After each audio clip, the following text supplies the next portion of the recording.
বিজেপিতে যা চলছে তাতে বোঝা যাচ্ছে যে শ্রমিক ভট্টাচার্য বিজেপির নেতা না, তার কথায় বিজেপি চলে না। অথবা এই রাজ্যের যারা বিজেপির নেতা এখন তাদের কথায় বিজেপি চলে না। শ্রমিক ভট্টাচার্যরা গলার শির ঠির ফুরিয়ে বললেন যে তৃণমূলীকরণ বিজেপির হবে না। আমি তখনও বলেছিলাম, আমি আবারও বলছি, বিজেপির তৃণমূলীকরণ করিয়েই বিজেপি ক্ষমতা এসেছে। তৃণমূল পশ্চিমবাংলায় বিজেপিকে সরকারে প্রতিষ্ঠিত করেছে। TMC has installed, Mamata has installed BJP in the government. ফলে বিজেপির সরকার তৈরি হয়েছে তৃণমূলের মদান্যতায়। তৃণমূলের নেতা শুভেন্দু অধিকারী হয়েছেন মুখ্যমন্ত্রী।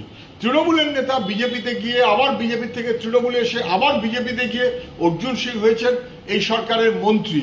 ফলে তৃণমূলীকরণ হবে না বলার মধ্য দিয়ে শ্রমিক ভট্টাচার্য সত্যকে অস্বীকার করেছেন।